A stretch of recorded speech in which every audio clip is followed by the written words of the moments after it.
Italy के नौसैनिक case में भारत की बड़ी जीत हुई है। इटली के नौसैनिक की रिहाई पर सुप्रीम कोर्ट की सर्वोच्चता को यूएन कोर्ट ने भी माना है। दोनों देशों को यूएन कोर्ट ने नौसैनिक सिल्वाटोर जिरोन की जमानत की शर्तों में छूट को लेकर सुप्रीम कोर्ट जाने को कहा है। अब सुप्रीम कोर्ट ही तय करेगा कि जिरोन को किन शर्तों पर जमानत दी जाए और ये फैसला इटली को मानना पड़ेगा। सूत्रों का ये भी कहना है कि जिरोन अपने देश तभी जा सकता है जब इटली उसके वापस लौटने की guarantee they.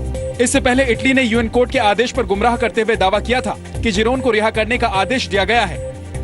We believe that the government's consistent positions and key arguments in this particular case have been recognized by the tribunal. The authority of the Supreme Court of India has been upheld. We remain confident that the issue of jurisdiction will be determined in our favor. इस case में सुनवाई के लिए Italy ने Netherlands के Hague स्थित UN court में याचिका दायर की थी। यूएन कोर्ट के फैसले का औपचारिक ऐलान मंगलवार को होना है। केरल के समुद्र तट पर 2 मछुआरों की हत्या के मामले में 2012 में इटली के 2 नौसैनिक सिल्वाटोर जिरोन और मैस्मिलियानो लेटोर को गिरफ्तार किया गया था। तबीयत खराब होने के बाद से लेटोर 2014 से इटली में है, जबकि जिरोन कुछ मौकों को छोड़कर लगातार भारत में है। ऑगस्टा रिश्वत मामले पर आज पूर्व वायुसेना प्रमुख एसपी त्यागी से सीबीआई ने करीब 10.5 घंटे पूछताछ की। त्यागी से मंगलवार को भी पूछताछ जारी रहेगी।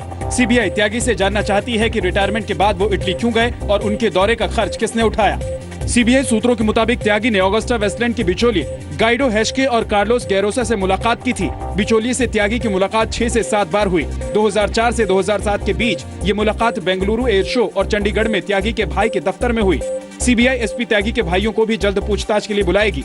एसपी त्यागी पर आरोप है कि उन्होंने वीवीआईपी हेलीकॉप्टर के लिए उड़ने की ऊंचाई 6000 मीटर से घटाकर 4500 मीटर कर दी। ऊंचाई नहीं घटाई जाती तो ऑगस्टा वेस्टलैंड वीवीआईपी हेलीकॉप्टर के सौदे में शामिल नहीं हो पाती। सीबीआई ने एसपी त्यागी समेत 13 आरोपियों के खिलाफ ऑगस्टा वेस्टलैंड सौदे में एफआईआर दर्ज की थी। ऑगस्टा रिश्वत मामले पर आज राज्यसभा में फिर हंगामा हुआ। राज्यसभा की कार्रवाई शुरू होते ही सुखेंदु शेखर रॉय ने ऑगस्टा डील का मुद्दा उठाया। उन्होंने रक्षा मंत्री के बयान और चर्चा की मांग की। पूछा, रिश्वत लेने वाले कौन हैं? उनको स्टेटमेंट देने पड़ेगा कि सरकार अभी तक खामोश क्यों है। ये घूस किसने लिया है? ये गांधी कौन है? एपी कौन है? शशिकांत कौन है? गांधी कौन है? सुखेंदु शेखर रॉय की बहस की मांग को ठुकरा दिया गया। इसके बाद भी वो अपनी मांग पर अड़े रहे। नाराज सभापति ने नियम 255 के तहत रॉय को दिन भर के लिए सदन की कार्यवाही से बाहर कर दिया। सुखेंदु के समर्थन में तृणमूल के बाकी सांसद भी सदन से वॉकआउट कर गए। कोई गांधी का नाम है तो गांधी, तो आप गुजरात में जाओ, आपको लाखों गांधी मिलेगा। हमको मालूम नहीं है कौन गांधी है, लेकिन देश जानना चाहती है गांधी कौन है। ऑगस्टा डील पर रक्षा मंत्री मनोहर पर्रिकर 4 मई को संसद में बयान देंगे। 9,000 करोड़ के कर्जदार उद्योगपति विजय माल्या ने अपनी राज्यसभा की सदस्यता से इस्तीफा दे दिया है। माल्या ने राज्यसभा के सभापति हामिद अंसारी को अपना इस्तीफा भेजा और एथिक्स कमेटी को भी इसकी जानकारी दी।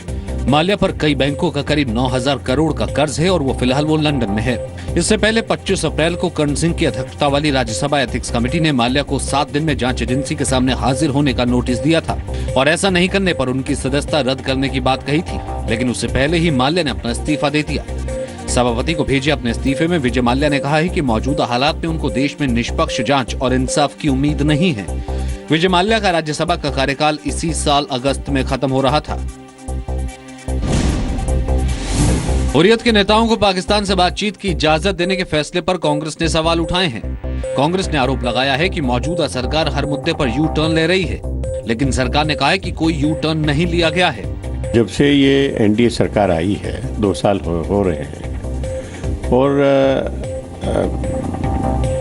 तब से एक के बाद एक यू टर्न ले रहे हैं। पाकिस्तान से बातचीत बंद हुई है आपकी? Stakeholders in the dialogue process sir. U turn का सवाल नहीं है। जम्मू कश्मीर के राजनीतिक दलों ने सरकार के फैसले को सही बताया है। जब इन्होंने बातचीत का सिलसिला तोड़ा था हुर्रियत की मुलाकात के ऊपर, हमने उसी दिन कहा था आप गलत कर रहे हो।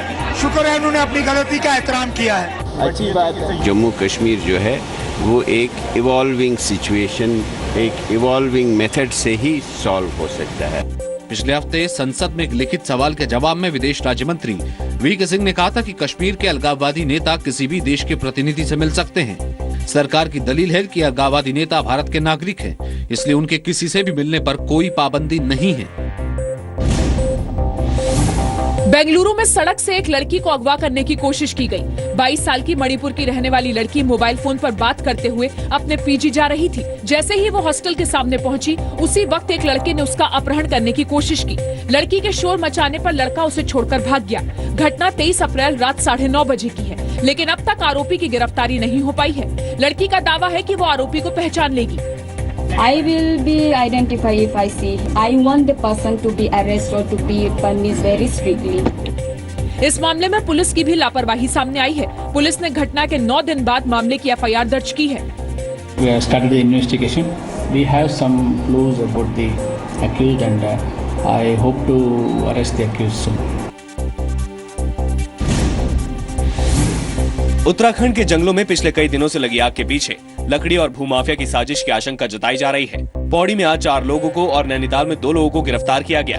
इन पर जंगलों में आग लगाने का आरोप है। 4 लोग भी पकड़े हैं पौड़ी में कि जो आग लगाते हुए पाए गए, उनको भी पकड़ा है। उत्तराखंड की जंगल की आग से अब तक 7 लोगों की मौत हो चुकी है। दावा किया जा रहा है कि 90% आग बुझाई जा चुकी है और अगले 1-2 दिन में आग पर पूरी तरह से काबू पा लिया जाएगा। इस बीच हिमाचल प्रदेश के 7 जिलों के 378 जंगलों में भी आग लग गई है। ऊना में आग से 3 लोगों की और सोलन में एक व्यक्ति की मौत हो गई है। Not only forest department, also the local people there also take active part in dousing of the fire. Jammu Kashmir में भी 3 जिलों के जंगलों में आग लगी है। राजौरी, रियासी और उधमपुर के जंगल आग की चपेट में हैं। दिल्ली में आज मौसम का सबसे गर्म दिन रिकॉर्ड किया गया। पारा 44 डिग्री तक पहुंच गया। पालम में अधिकतम तापमान 46.2 डिग्री रिकॉर्ड किया गया। रविवार को अधिकतम तापमान 42 डिग्री रिकॉर्ड किया गया था। राहत की बात यह है कि अगले 2 दिनों में दिल्ली समेत पूरे उत्तर भारत में लोगों को गर्मी से राहत मिल सकती है। 48 घंटों में कुछ एक्टिविटी होगी और वर्षा हो सकती है, डस्ट स्टॉर्म हो सकता है, थंडर स्टॉर्म हो सकता है। तो और दिल्ली में तो अब थोड़ी देर बाद ही आप देखेंगे डस्ट स्टॉर्म और थंडर स्टॉर्म के चांसेस बन रहे हैं।